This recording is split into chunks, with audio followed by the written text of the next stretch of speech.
Hi guys, welcome back to my channel. Welcome to another fragrance video.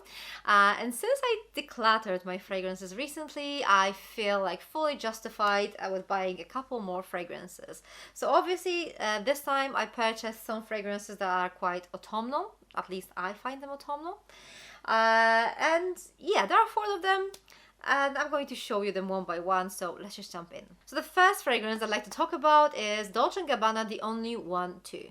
Like, what a stupid name, right? The Only One Too, that sounds like a sequel to like this like really cheesy rom-com or something like that. I don't know. I don't really know who actually had this idea, but oh well. Never mind. Let's talk about the scent. Oh, this one is stunning. So this is the bottle. This is how it looks. As you can see, it's like a deep red shade. I'm not sure if it actually shows on the screen, but oh my god. This is such a delicious rose scent. You know, this actually reminds me a little bit of the Nina Ricci L'Extase, but this is how I actually wanted Nina Ricci to smell. Delicious, yummy rose with some vanilla. So it's almost edible. It has like fruitiness in it. It has a coffee note. That coffee note makes it perfect for like autumn and winter, in my personal opinion. It is so beautiful. Let me read you the notes here. So the top notes are blackberry, red berries, pear and freesia. Then middle notes, red rose, coffee, violet. And then base notes, tonka bean, ambergris, patchouli and amberwood. This is not like super heavy on patchouli, so you don't really have to be worried about that. If you're worried that this is going to be similar to black opium, I don't really see that similarity, to be honest, but you know, I know that some people who actually can smell like coffee with some fruitiness added to it, they always think about black opium. So I can't promise you that if you hate black opium, you will like this one. But to me, this is actually so much better. Beautiful, beautiful coffee note with rose and with that like fruitiness around it. It's amazing. It's really, really pretty and it's perfect for autumn. And I do like that take on rose in an autumnal fragrance, because most like rosy scents I have for like that time of the year are like heavy, woody kind of rosy scents. But this one, a little bit different, a little bit more unique. I really like it. Okay, the next fragrance is L'Interdit by Givenchy, and this is the intense version. So I do have Eau de Parfum. I decided to get this one too. And look at this bottle. I mean, it's stunning, right? I do love the black bottle here. I think it matches the fragrance perfectly. So this scent, guys, this is another amazing blind buy of mine. I mean, these are all blind buys, okay? But I did so good this time, like really. Oh my god, this is great. This is still, we have this like bubblegummy kind of tuberose in it that doesn't change, but we have that like sesame note in here, which is crazy. I mean, it is crazy because it actually matches the whole fragrance. It is detectable. It is something you can actually smell, but I think it matches the other notes like perfectly, and it blends so nicely. I mean, I do love the scent. The only thing is I'm not really sure why this is an intense version. I think like Eau de Parfum has more intensity in it. This one is a little bit creamier and I think not necessarily muted, but it's just like better blended, I think. So not necessarily, I wouldn't necessarily say that this is the more intense version of the fragrance. The notes here are top notes, black pepper, middle notes, tuberose, sesame and orange blossom, and then we have in base notes Madagascar, vanilla, patchouli and vetiver. Again, not super heavy on patchouli if you're worried about that, but you definitely have to like tuberose.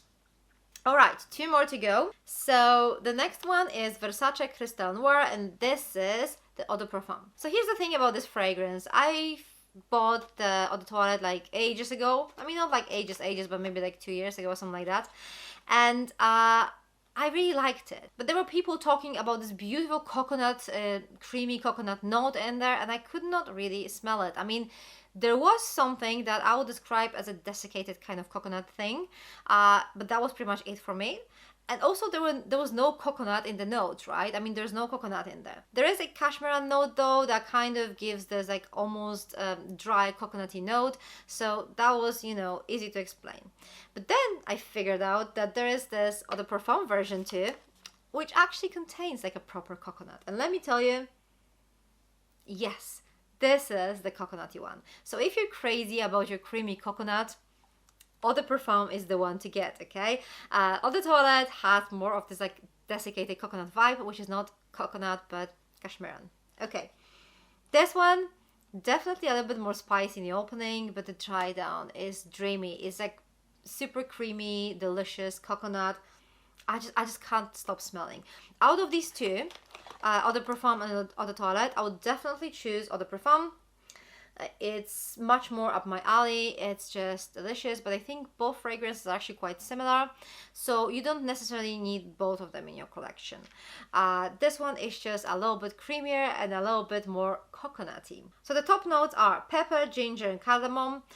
So that pretty much explains where that spiciness comes from.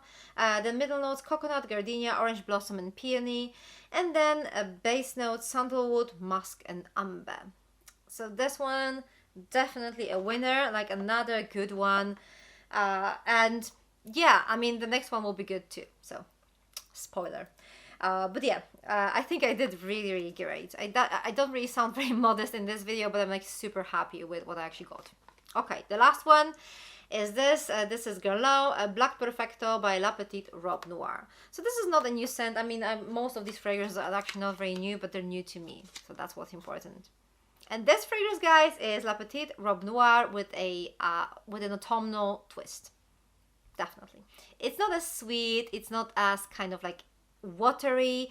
It's heavier. It has this quite strong leathery note. You have to like leather to appreciate this fragrance because it's just there and it's not going anywhere. It will just stick with you. But it's still very pretty. So you still have the licorice, cherries, all that jazz, and that strong leathery dark note. I think the bottle actually describes the fragrance perfectly too. It's like a very dark kind of sensual scent. So the notes here are top notes, sour cherry, almond, black tea. The middle notes, licorice, rose, and then base notes, leather, tonka, patchouli, black musk. So this is a perfect type of scent for the upcoming months. I'm super happy that I have it.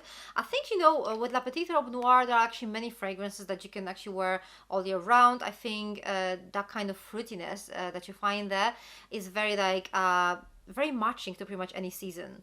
But this one is specifically good for colder months. So this is everything. These are my most recent blind buys. What do you think? I'm super excited. I think the fragrances are amazing. I just can't wait to start wearing these. It's been actually quite warm recently, but you know, that doesn't matter. I'm in an autumnal mood now, so I can wear these fragrances anyway. I would really love to know your thoughts about these particular fragrances. These are not like super new scents. I think this one is the most recent one, the L'Interdit. The other fragrances have been there for a while, so I'm pretty sure you know these fragrances already.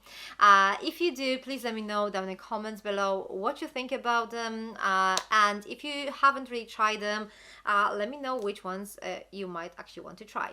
Thank you very much for watching. For more fragrance content, you can just start with these videos on my left side. I'm going to see you soon. Take care. Bye.